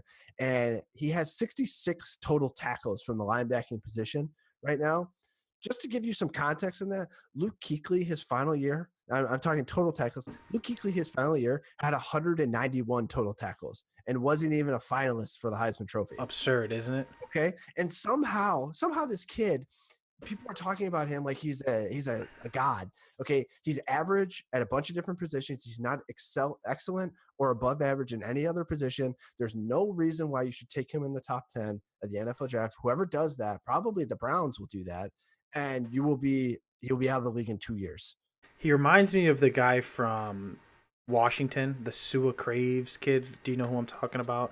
He's like the hybrid player. He reminds me of Mark Barron, but Mark Barron could cover when he came out of school, and they Right. moved him to linebacker for the Rams, and he was very, very bad at safety because he wasn't fast enough, and now he's super fast and he's better in the scheme. But this context came up was because I'm arguing how many players in the NFL do you think, or in college football, do you think can supersede the scheme that they're in? Okay. And when I say that, it means that their talent, regardless of the scheme that they're in, supersedes that scheme, and they are absolutely as successful as they are if they were in any other scheme. And my sorry, my example was Cam Newton on the Patriots, and you put Tom Brady on the Carolina Panthers. Okay. So basically, you just swap those guys and you have to run the exact same system as they are today. Who's more successful and why? So I think Tom Brady supersedes in talent. I think he'd be successful in whatever scheme that he is. But my whole thought is that you need to have the right scheme to basically increase the talent level of the player, of the innate talent that guy already has. What's your kind of? I agree. I think we've kind of gone over this. Like, there are so many players out there, and there's in every draft you see it. And I just put the link up for people who are simulcasting on Twitch on the scorespace.org. Perfect example. The Sua Cravens kid came out of college, and he didn't have a true position. He played safety in college, played some linebacker, but they didn't really have a spot for him. The Redskins drafted him. He doesn't start, but he comes in and he plays a hybrid, and he just every week he just matches us up on just one specific guy and who they want him to cover, and kind of try to eliminate that player every week. But no, I agree. Like, you have to have a system in place when you take these players in order for these players to succeed. Mm-hmm. You know, you'll have the Browns, like the year they took Tim Couch, #1 overall pick in the expansion draft. Well, yeah, it's cool. You went out and you got the #1 overall pick in Tim Couch, but you had no wide receivers, you had no offensive line, you didn't have a running back. He was set up for failure. There was no system in place. So I can agree 100%. I mean, and my whole thing was that there's just no way that Cam Newton would be good in the Patriots offense. There's zero chance he would be good. Because And I can agree. The only reason he wouldn't be as good with the Patriots as he is with the Panthers. That's the question you're trying to ask. I agree, but I think Tom Brady would be better as a Panther than Cam Newton would be as a Patriot. Yes, and my thing is that Tom Brady has averaged in his career 34.7 attempts per game. So now I looked and went back and said, okay, how many times did Cam Newton throw the ball 35 times, at least 35 times in a game? What was his record? He was like 8-21. It was horrible. Had a horrible record. His completion percentage was less than 60%, which he's always been a less than 60 guy. His interception to touchdown ratio was actually okay. It was still 2-1, but there's just no way that he's going to be good dropping back. I would never have faith in him being able to drop back 35 times a game and execute a scheme like the Patriots complex scheme, being able to move the ball down the field in a 2 tight end set, Right. dishing out short passes. He just doesn't have the accuracy with that. Cam Newton lives on like the long ball and extending plays and hitting the home run, and Tom Brady can just methodically take you down the field with dinks and dumps and flat routes and so on and so forth. So that's my thing is basically with Jabrill Peppers, that the team that drafts him better have the right scheme for that player, because if they don't, it's going to be a huge problem for that team. They're going to have a terrible player, that a guy that is not excellent at any player, and he's going to be a gadget guy, really. You know who a team who's going to be targeting him is going to be the Carolina Panthers, who are probably picking in the top 10 looking for secondary help. That could be a potential landing spot, and I think it would be a disaster. Where do you play him though? You play him at safety? Do you play him? I would think it would have to be probably strong safety. He can't play corner. He has no coverage skills. No, he can't cover anyone. I mean, he's legitimately he's too small to play linebacker. He's fast, but he's not big enough to set an edge in a 3-4 scheme in an outside linebacker position. Like, are you going to bring him in only pass rushing situations? Like the Bears drafted Leonard Floyd in the first round this year, the guy that weighs 225 pounds at 6'4", and they literally just brought him in pass rushing situations because he can't set an edge in the run game. Guys are just going to run straight at him. Right. He's big enough, and he's fast enough, and he's talented enough to play Big Ten football, but I feel like his limitations end there because he's not big enough nor fast enough, or he doesn't have the ball skills to play the NFL game. I don't see an upside for him. I'm just shocked that people think that he deserves to be in the Heisman candidacy race. I think he's a great football player, but I don't think he deserves a Heisman like you do. I don't. I don't think you think he needs a Heisman. I agree with you. I think he deserves to be in the discussion. The last time a DB was invited to New York to be in the finalist discussion was the Honey Badger, Tyrann Mathieu. And his stats compared fairly equally to him. I think he had 3 interceptions. He had 3 defensive touchdowns, which was huge. He had about 75 total tackles, but he also had 6 forced fumbles. Didn't he do he had a lot of good special teams plays too, didn't he? He had 1 punt return for a touchdown, just one. Okay, I thought he had more. It wasn't as many as I thought either, because I thought the same. But he had those because we always remember he was really known for punching the ball out in college and being all over the ball and being able to get those fumble recoveries and return for the touchdown. Jabrill Peppers has no forced fumbles and no fumble recoveries. No, I agree. I'm not taking anything away from what he does on the football field. Like, he's a terrific college football player. He fits really well in that Michigan defense. Mm-hmm. Do I think he can go on and be a good pro? I do. Yep. But his numbers don't stack up at all to be a Heisman candidate. I think it's just based upon the Michigan brand and the fact that he is just so highly talented for some reason. Like, people are in love with him. I think that's the reason why we're having this discussion. He played for Washington, or he plays for Clemson. He's probably not even in this talk. Oh my God, like, if you tell Michigan fans that you think Jabrill Peppers is overrated, they freak out. He just got his first interception this past week. Settle down, guys. And it was on a tip ball. Yeah, it was a ball that me or you would have picked off. It was a joke. It's like a Hail Mary, like 500 in the air, dead or alive. Get it, So I don't know. It's so silly. But what else? We want to move back to the college football stuff. I wanted to kind of break up the college football with a couple other Yeah, man. What do you talk about? Oh, Jim Harbaugh. Give me your take. I think he honestly blew a lot of momentum, and if Michigan could have held Ohio State to a field goal on that possession, this would have probably been a totally different game. His little freak out and antics, throwing the board or whatever he did, costing him 15 yards, pretty much put us on the 5-yard line. We were punching that in. We would have been at what? I think it was like the 19, 1st and 10 from the 19. Mm-hmm. Michigan holds Ohio State to a field goal. It's a whole different story. Instead, we go in and we punch in it for 7. I think I don't think people are talking about this enough. I think he really, really cost them, especially in the red zone. Like, he literally just killed them there. And then after the game, crying like a little baby. Like, get out of here with that. Like, if that was Urban Meyer, I would say the same thing. Like, there's no place for that in football. There's no place for that for this Big Ten rivalry matchup. Like, I guarantee you, and I think you know this deep down, if Michigan would have won that game, Urban Meyer would have sat on that podium and he would have did nothing but show Jim Harbaugh respect, and he would have not have complained about a ref. He wouldn't have complained about anything. He would have said, they outplayed us. My football team wasn't good enough to play today. Hats off to Michigan, and we'll see you next year. That's exactly what would have happened, and that's the difference between Jim Harbaugh and Urban Meyer. It was bad. It looked bad. I mean, yeah, I just first off, I don't know. I don't like when officials penalize coaches for freaking out. I know he kind of went a little bit more excessive than most times, but I Right. think I didn't think that deserved 15 yards, but the yeah. fact that he even put his team in that situation to get it No, 15 yards, no, I bad. I agree. I thought there should have been a little bit more leniency and uh not so eager to throw a flag in that situation, but because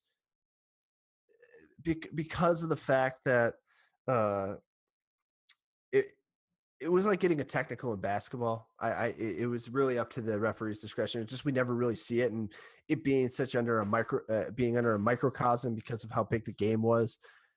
I think that added to that thing. The biggest thing is like why the whining after the game is just so dumb.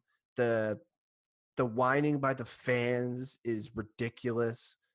Get over it. Referees blow calls all the time. It's something that people just have to overcome. Yes, you can be upset. Yes, you can be disappointed, but just get over it. It's done. It's over. People, they're making a petition about getting these referees reprimanded or changing the game outcome. I mean, the pass interference penalties really weren't that bad. I thought they were fine. The only time Jim Harbaugh said that the ball was uncatchable. I've seen balls be thrown like rocket ships into the upper deck, 20 yards over guys' heads, and they're throwing pass interference penalties. I don't think that pass was uncatchable at all. You go No, back and look at that replay. We're talking about Division 1 athletes here. That would have taken a 30-inch vertical with his hands up. I think he was a little far fetched by saying that ball was uncatchable. And another thing, you were talking about the fans complaining about calls. That first down call by JT Barrett, whether it was a first down or not, I don't think we'll ever really know the truth. There's no camera angle or no kind of hidden science out there that's going to tell us that was a 50-50 call. And the ref made the call as a first down. Now, if that would have been called, if they would have said that was short and they would have went to the replay booth, they would have continued to call that short because there was not enough video evidence to overturn it. That ref said it was a first down. They went to the replay booth. I promise you there wasn't enough to overturn it.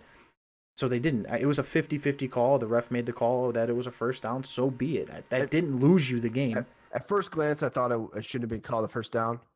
Uh, that's that was my first glance. I didn't think it should have been a first down, but because it was called in the field that way, based on the rules, you have to keep it that way. So my first glance, because of the way that I saw the NFL game with Lamar Miller and the Monday Night Football game a week earlier, those were much more clear first downs than the Right. T Barrett one. I know why they ruled it the way they did because it was where the ball was there, but I did again. It didn't cause them to lose the game, but like I'm sorry. It's just I just think there was I think it was just get over it. It's the refs are going to be the refs. Just there's been so many times I was complaining about the refs against the Duke MSU game this past week in college basketball because the refs were absolutely horrible and everyone could see it. Okay, the refs are going to be bad, but I'm not sitting here just crying my eyes out about it. This happens all the time. The refs blew a huge call against Nebraska and Michigan State last year that led us to have lost the game when they called an illegal touching when Nebraska was they did not call an illegal touching because they said that the MSU player forced the Nebraska player out of bounds and that it was an okay play for him to come back and establish possession to catch the ball. They said that MSU had forced him out of the bounds when it really shouldn't have been called. And I didn't sit there and cry my eyes out and say, "Oh my God, the refs are so bad," blah blah blah blah. And I'm gonna tell it like I see it. That's just the way. That's just the way it is. I don't think that the refs were really that bad. From all the other college football games I've watched this year, I didn't think the refs were that bad.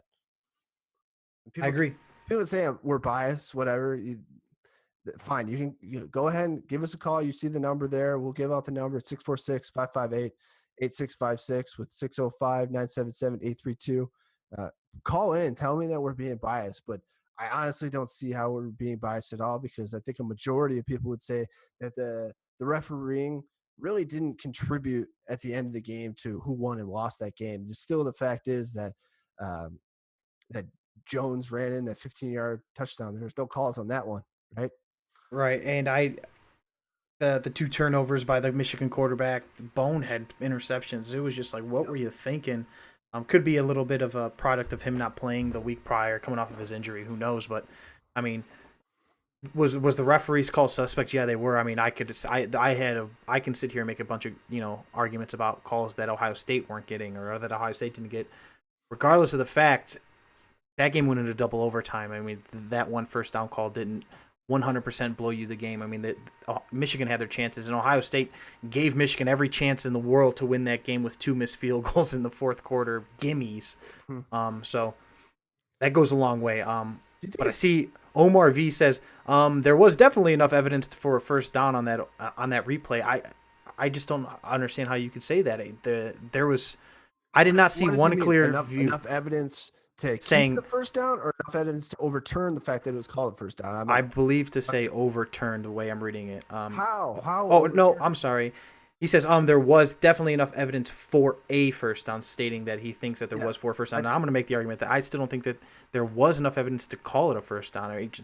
To me, there was not one shot there that showed the ball over the marker or over the line of scrimmage or whatever it may be. There was just nothing 100% precise there for me. So you don't think it was a first down? I'm not saying I don't think it was a first down. I just don't think that there was enough for that. Whether that ball was short or if it was a first down, I don't think there was enough video evidence to overturn one way or the other. No, I agree. But the fact that it got called a first down, you don't have any problem with being ruled the first down. No, not at all. I mean, it was literally a 50-50 play in my head. They could have went either way. So you have no problem with them calling it a first down initially, right? Right. And then because there wasn't enough evidence to flip the call one way or another, you have to stick with the call on the field, which is what the rule book says. And that's how it's been for years. And I've been on both sides of that. And I think any football fan has been on both sides of that. Absolutely. At some point or the other. Absolutely. In the Outback Bowl last year, Michigan got a huge spot on a fourth down when they had inches to go, and they gave them the first down. This has happened multitude of times and multitude. It's happened to everybody's football team. And it's just like with my wife, okay? She remembers the negative things I do, but all the positive things that I did just completely wipe out all the negative things. As soon as the refs don't go your way, you'll remember all of those except for the ones that when the ref does go your way. Compare that right there. That is the comparison of the day. That's the comparison of the week. I like that. Everything I done great in my life to my wife, she doesn't think about it. But when I do something wrong, she'll relate back to that. I like that. I'm gonna remember that. Yeah, of course, man. Absolutely. Good thing it's saved now on SoundCloud. Great. That's good, man. All right, are we getting back to college football rankings after these nice days? Oh, one other thing. You said this one other thing ago, but I know. Go ahead. I want to talk about the Michigan not calling Ohio State, but Ohio, and Ohio State crossing off M's. It's great. I hate it. It's the dumbest thing I've ever seen in my life. It's so stupid. At least we say Michigan. We don't say Fishigan or Michigan. Yeah, I never say that. I say Michigan all the time. You know what I mean? Like they'd be like, yeah, Ohio, or at least we'll.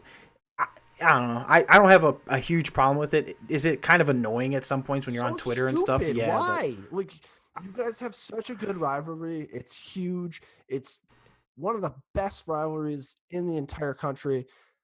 Why with these stupid childish things that absolutely mean nothing? It takes away all the great things on game day when you're talking about, oh, Ohio today crossed off all the M's. It's non-M day. I don't know. And then the fact that Michigan won't call Ohio State, that's just showing you how much under the skin that you actually are. And the fact that you lost to Ohio, your basketball team lost to Ohio. I mean, good God, guys. Like, that's so stupid. It's so stupid. I freaking love it. I'm that guy. I know you saw my tweets with the red X for Michigan. It's just it's been a part of the rivalry. It's just one of those things. Why does Clemson come down the field and pet that dumbass rock every time they take the field? I think that's stupid. But that's part of that's not crossing off M's or calling it school. But it's just tradition, it's tradition. But that's tradition. It's not. It's part of the actual game itself. This is just extracurriculars made up by the fans to make them feel important. I know. I think it was actually made up during one of the rivalry weeks, out of nowhere. Made up by didn't Harbaugh start something? I think it was a few years back. No, I think it was when Fat Boy took over in Michigan. The coach, what is his name? Brady Hoke. I think when Fat Boy Brady Hoke, he came up and he is like first tenure there, he's like, yeah, we're gonna go beat Ohio, and I think that's when it started. He called When us did Ohio. the M thing start? Or I think it was soon after. I can't even imagine that Woody Hayes thinks this is good. Like I Oh, can't. no way. Woody Hayes would be turned over in his grave looking He at would all think this. this is the dumbest thing ever, right? I it's brought like It has to be like the only argument that I need, that like the greatest Ohio State football coach in history would think that it's dumb, should be enough for Ohio people to stop doing it. yeah, I don't know. I think it's so. I understand you want me to agree with you, but I just can't. It's great. It's good. It's good stuff. It's good television. It's good reading material. It's good. It makes for good tweets for people. One good thing, though, that I do want to talk about is the fact that I am very excited, being an Ohio State fan, that Jim Harbaugh is now the coach at Michigan for what this rivalry is going to become and these games and how Should I meaningful leave the they're going to room be. so you can talk about this? Listen, how awesome is this? Like, how good was last week? That was good. That was great stuff. Other than the fact that he lost like a poor sport, that was good stuff. First three Great quarters game. were horrible. We already talked about that. You're lucky that the game went into overtime and that Jim Harbaugh can't coach a team in order for them to actually win a ball game. Yeah, but you can say either way. I mean, they're lucky we missed 2 field goals inside the 20. Absolutely. Ohio State should have blown the doors off of Michigan. Yeah. Blown the doors off of Michigan if Urban Meyer actually coached like a normal person. Urban Meyer definitely didn't make that call on the fake. You could just tell as soon as it happened. He's like looking at his coach. What do you mean he didn't make that call? The special teams coordinator gave the special teams coordinator the go. The story is that Michigan lined up in this weird formation on the punt returns, and Ohio State's plan was when they lined up into that formation that they were going to fake it. Well, Urban Meyer gave the special teams coordinator the go, saying, hey, when they line up in that formation, you can go ahead with the fake. Well, I don't think Urban Meyer really thought that the special teams coordinator would actually go for the fake on the 16-yard line. So there was kind of a mix-up there. Definitely Urban Meyer's fault. He's got to have some kind of say or go when it comes to the call on special teams there. But he did not know at that specific time that they were going to go for it. He just threw a special teams coordinator under the bus. No, he did. He actually took the blame for him, but that's the story. That's what I read. That's what I got from it. He took the blame for it, which any head coach should. But you're the head coach. Like, you are making the final call in every situation. That's right. I hate it when a head coach comes out and says, "Oh, I gave him the right to make a change call or something like that." Mm-hmm. Well, if you don't like it, then you should have responsibility. Because they have the little box on their side, right? It says defense, special teams, offense, and you just flick it. Well, something went wrong there. I mean, that definitely falls on Urban Meyer, and I'm putting the blame on Urban Meyer, but the story states that he didn't know that they're actually going for it there, but he should have. Don't get too excited for Jim Harbaugh. He'll be gone in 2 years. No way, dude. That's gonna be great stuff. I think he's gonna be gone in 2 years. I guarantee it. Well, when we're famous and we're living in fucking Vegas doing this radio show, you're gonna have to buy me a beer when he comes into his 3rd year. There's no way. I guarantee in 2 or 3 years, his whole shtick, his persona, it rubs the media raw. By next year, it was already starting to happen a little bit this year at the beginning of the season. By next year, he's going to be tired of answering the same questions. He's going to be tired of the recruiting. He's going to be tired of all this other junk. He will bolt for the biggest job opening that he can get. That's just who he is as a person. He gets bored and he likes to make new waves and he likes to do all these other things. So I just think he'll be gone in 2 years. That's the type of person he is. I disagree. Why? Like, you just know he. Because I don't want him to be gone in 2 years. Because I need good. Like, this hasn't even been a rivalry in the last decade. Like, we just blow the doors off them every year. Michigan hasn't won in 7 years, 8 years. I think they've won once in the last 10. I don't forget which year it was. It's not a rivalry to me. Well, they still call the Brown-Steelers game a rivalry, and the Steelers are like 18-1. Well, that's the NFL. That's a little bit different, but this isn't a rivalry. Michigan fan, where are all the Michigan fans calling up to defend your school as we rag on you guys? Because right now, that's all we've talked about over the last 20 minutes is how dumb your team is, how bad Jabrill Peppers is, and how you don't deserve to be in the college football playoff. And none of you guys are calling in. So apparently you guys all agree with us that your school is trash. So I'm wondering where they are. Yes. Michigan. Yeah. I'm not that guy. Not live on air. All right. So let's talk about the college football rankings. I know you want to get into this. So, We've already gotten Steven, into it a little bit. Steven, listen. Go first. Next week, we're sitting here on the show. It's Thursday. Your predictions 1 through 4. It'll be Bama, Ohio State, Clemson, and Washington. Okay. This is where you go. Okay, Josh, your predictions. Go. Josh, tell me what your predictions are. Tell me how much Ohio State's going to win the national title by against Alabama. Ohio State's not going to win the national title against Alabama. I don't think that.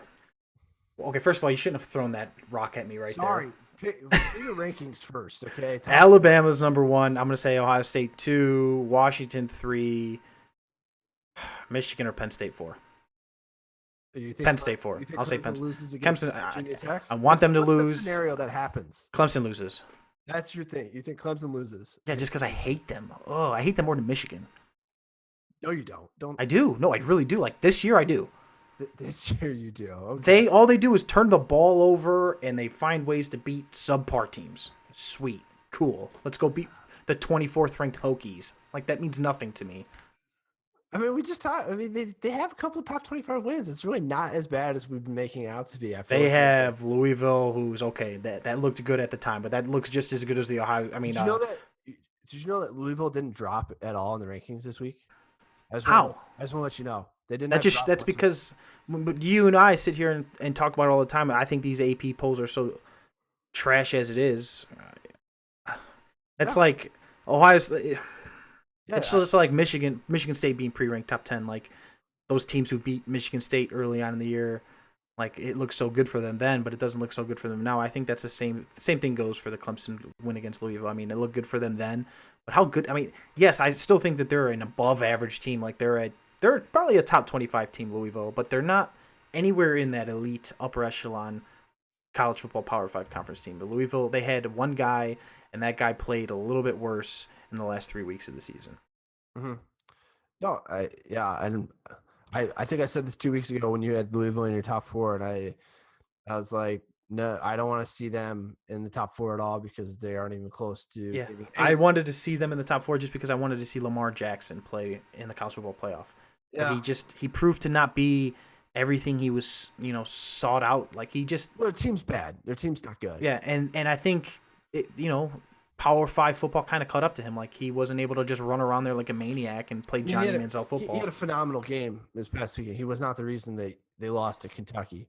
Well, he did turn the ball over at the end, but I know he turned the ball over at the end, but he wasn't the reason. He was the reason they were still in that game to begin with. Yeah, no, I agree. If he had any sort of team, they probably would have won that game by 21. But his team's trash. Yes, absolutely. So your scenario. You think Clemson loses this weekend, and do I think they lose? No, but my scenario is I really want them to, and I think they should, and I hope they do. And we think, okay, all right. Clemson loses. Washington wins a close game. Penn State wins a close game. Who gets in? Penn State or Michigan?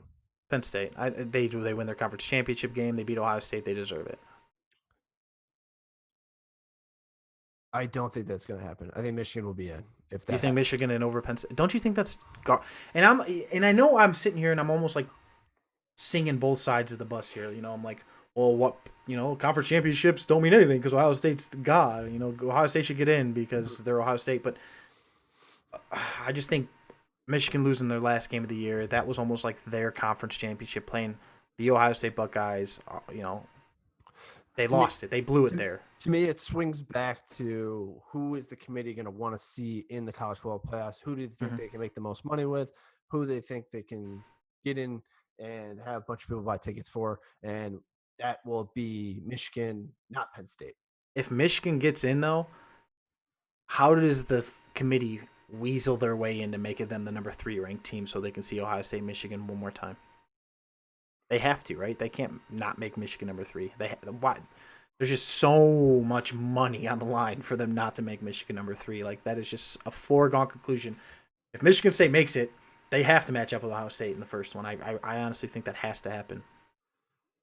The committee will have a tough time rationalizing that to the entire audience on Sunday Right. if that happens, because there's zero chance that Washington deserves to be behind Michigan Agreed. if they win their conference title game on Friday night tomorrow.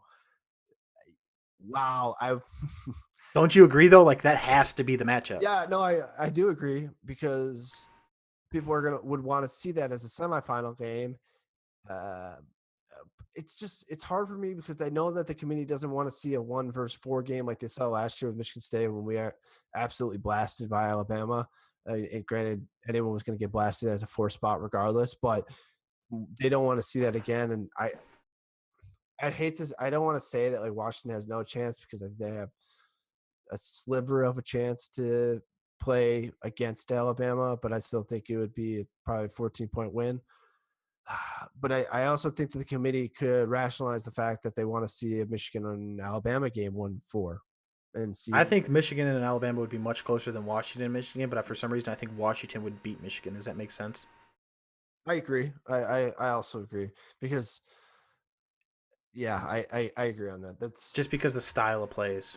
the style of plays are good, and I'm the last 2 weeks, 3 weeks with Iowa and Ohio State. I think they've gotten a little bit of a blueprint on how to beat Michigan and how to figure them out. I think Washington's playing better football after losing their best defensive player in Azim Victor, and they have a couple good players, and they have a. Whenever I have teams that are absolutely basically identical and neck and neck, I go with who's got the better quarterback. Obviously, Wilton Spate has been more than acceptable this year, and as a starter for Michigan, and I'm not knocking him at all. But Jake Browning is a potential top 5 draft pick when he does come out. Is Jake Browning the best quarterback right now in the top 10? Can you make that argument at least? Um, let me check the rankings.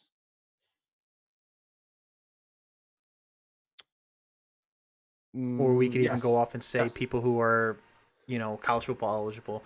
I yes. think I think he's better than Deshaun Watson, and that's the only person I could really make an argument for. JT Barrett's a very, very, very good college quarterback, but he has his limitations. I think Jake Browning, the sky's the ceiling for that kid. That kid's going to be a good football player. JT Barrett's regressed since his freshman year. Yeah, there's no way to sugarcoat that. He's not getting better. He's getting worse. He's regressed, and I think part of it is doing with the play calling. Part of it was due to the benching against when he had the competition against Cardale Jones. I still don't understand uh, why Urban Meyer decided to start Cardale Jones over JT Barrett, but that's a totally different topic. And yeah, JT Barrett, it's been tough sledding for him for a couple weeks now. He's got some grip tonight against MSU and against Michigan with being injured, and I mean we'll see what Yeah, happens. if I'm Urban Meyer, I'm a little bit nervous about the way his quarterback has played the last couple weeks. So so He what hap- plays if he plays average football, they beat Michigan by 20. I honestly think that he just I couldn't mean, if complete a Urban pass. Meyer calls a better game, He he outsmarts himself in big games. I feel like sometimes. Sure. Ohio State had 65 passing yards with 4 minutes to go in the fourth quarter. I know. It's not good. I know it's really not good. So, all right, what happens if absolute mayhem breaks out? Colorado wins, uh, Clemson loses, Virginia Tech wins, Wisconsin wins. What do we see then? I mean, what Are we happens? going to agree that Wisconsin is just in a lose lose here? Like no Yeah, I matter mean, what they we do. talked about in the first hour. I said if they win a tight game, they should have beat Penn State, and they didn't do enough to get elevated into the top 4. If they blow Penn State out, it confirms everyone's bias and the fact that Penn State's not a good football team to begin with. They got lucky against got lucky against Ohio State. That doesn't do anything to vault them into the top 4. Even if Clemson loses, even if Washington loses, I think if you get both those teams in, it gives Wisconsin a better shot to make it in because then you could say Michigan and Wisconsin all get bumped based on what the playoff rankings look like at this very moment. But yeah, it'll be actually that's the only way I see Wisconsin having a viable option to the college football playoffs is by Clemson and Washington going down, then basically Michigan and Wisconsin fill those spots. See, I think if Washington and Clemson loses, I think Colorado has a better shot than getting in than Wisconsin does. You think so? I man, I think I really do. I think a Colorado win over Washington looks better than a Wisconsin win over Penn State. That's a tough. I mean, I wouldn't. You can make an argument 50-50 maybe. I wouldn't be top 10 surprised. wins. I'm looking at Colorado. You know, they beat Washington State. They beat Utah. They lost to Southern California, Which Washington did as well. by 4. And then everything else, they won against Colorado State. They won against a 1AA opponent in Idaho State. And they lost against Michigan, obviously, in the blowout fashion after losing their quarterback. I don't know how to pronounce his name. Lafau? Is that how you pronounce it? I think it's Lafau. Would you be overly surprised if they threw Colorado in there over Wisconsin? Because I think that they can make an argument there. I just think they don't want to see that many Big Ten teams. That's my only thing. Like 3 Big Ten teams in the top 4. Like I think they just want to kind of let that. I think they would rather have Colorado in there than hearing the backlash of having 3 Big Ten teams in. Yeah. I mean, it's so hard. I mean, we're splitting hairs here, but I mean, this would all be solved if they would just make it 8 teams. So if you're out there listening, committee, which I'm sure you are, because it's the greatest show on the internet, and we love you, make it 8 teams. So this isn't so hard. Yeah, I mean, it needs to be 8 teams because then this isn't a discussion. And we talked about this 2 weeks ago. It doesn't devalue the regular season. It makes more meaningful games throughout the regular season. Yeah, more money, more meaningful games. It doesn't mean that the 8th team can't beat the number 1 team because we've seen unranked teams beat top 5 teams all the time. And if you're getting the 8 best teams, and also you're going to have arguments for 9, 10, 11, 12, so be it. But that means I can easily say that I'm getting the deserving teams, the teams that are conference champions, and I'm also getting at-large teams who I think are unequivocally better than other teams that may also not be conference champions. Western Michigan get a bid, being an 8 seed at 12-0. They get an 8 seed. Yes, they get an 8 seed. They should I agree. Deserve it. You should reward a non-Power 5 school to get into the college football playoff if they go undefeated. It's simple as that, and that solves this whole Tom Herman problem with the fact that the Big 12 didn't want to expand and put Houston in, because if the Big 12 is still if they expand and get Houston in, Tom Herman's probably still at Houston right now and not at Texas. Right. So plus, 8 teams is awesome because there's teams down here who lost some games like early on in the season, like USC, who I think is probably playing the best football of maybe every team not named Alabama currently. Yeah. Can you imagine them going up against Alabama on 1-8 seed? Like that would be beautiful. Yeah, that would be good football. It'd be a rematch, right? It's a rematch. They played the first game of the year. They got blown out. It'd be great to see the difference. Then you can set up all those matchups and you do other things. The problem is it just makes too much sense for the committee to do that, and they're just not going to do it. What do you think the issue is with that? Do you think it's just they don't want to add the 1 extra week? Because that's all it is. It's a 1 week. It'd be more than that, wouldn't it be? I mean, no, it's just 1 more set of games. It's 1 week. It's 1 week. I mean, it's 4. It'd be 4 you go from 8-4 to 2-1. 8-4-2-1. Well, it'd be four games, right? And then but it would, and then 1 game. So it'd be 3 weeks, and I think you need to give teams a bye in between that. But the problem is, you start running into the NFL football playoffs. Wait. I think I got this wrong. So if you go from 4 to 8 teams, you're adding how many more weeks onto the season? It depends on the way that you set it up, right? But instead of having 2 semifinal games, you'd have 4 quarterfinals, right? 2 semifinals, and then a championship.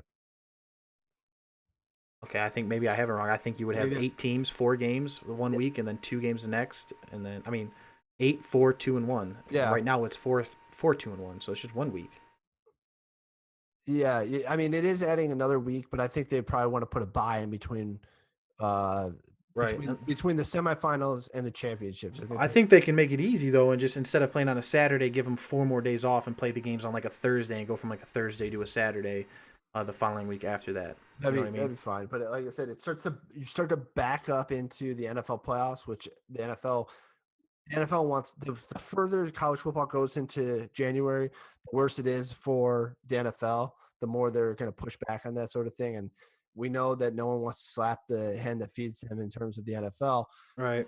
So that's the problem that you have in that situation, and I think you also have just a problem with the fact that quote unquote they're going to be like, oh well, these are college athletes, and we don't want to hurt them and we don't want to get them more injury prone and yada yada yada. There's potential for that to happen, which I think is a total bunch of crap. So um but we'll see what happens. I think it should be expanded to 8 teams. I mean, it's just the perfect season to show that it deserves to be 8 teams. Right. I think once they get the backlash of one of these teams not being able to solidify a top four spot here, I think it's going to be all the more reason to do so.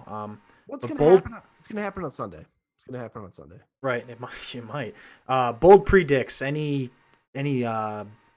upsets or something that not many people think are going to happen. Something that you think will shake all of this up. Any games this weekend? No, the only bold prediction that I'm going to make is that Ohio State gets left out of the playoffs. Yep, and then next Thursday, CJ, you're going to need another co-host because I'll be too upset to come on. So I see you smiling down there. No, my bold predict is Clemson finds a way to turn the ball over in the fourth quarter to lose for Virginia Tech. Please, God, let that happen. Yeah, I mean, I don't think Ohio State has anything to worry about, but the only way you should be worried is if Clemson loses everything goes right and Penn State wins by 100, then you should be worried. Yeah, I I don't I don't disagree with your argument at all. I can see where you're coming from. Like I'm not going to sit here and be like you are wrong. Like you are making a great argument, but I just can't see. It'd be so different if Ohio State was sitting there at the 3 or 4 seed, like behind somebody. But The they're thing just is, the playoff committee is supposed to start fresh every week. That's what they've said. Okay. right. I have no idea if that's accurate or not. If they do that, it seems ridiculous that there's no way. Again, like we talked about, you can't unsee what you've already seen and Right. what you've already put together last week. It's hard for me to say that you're not anchoring Ohio State at number 2 when you're setting up and voting on it on Sunday afternoon. Another thing that I think would help all of this, and it's something that me and you have talked about, we might have talked on air. Um, can we just get rid of any kind of poll rankings until like 2 weeks Yeah, before we're getting conference rid of poll. championship We're getting play? rid of poll rankings. I'm getting rid of the eye test because I think the eye test is dumb. It basically it helps you justify desired outcomes because you can't justify it any way else, and that's it. So Right. I think that fixes everything. We fixed everything. NCAA, call me up. They know where to find us. I'm free. I can do playoff committees. I can vote. I can watch all the games. I'm much better than Condoleezza Rice. I'm much better than Tyrone Willingham. Much better than both those people.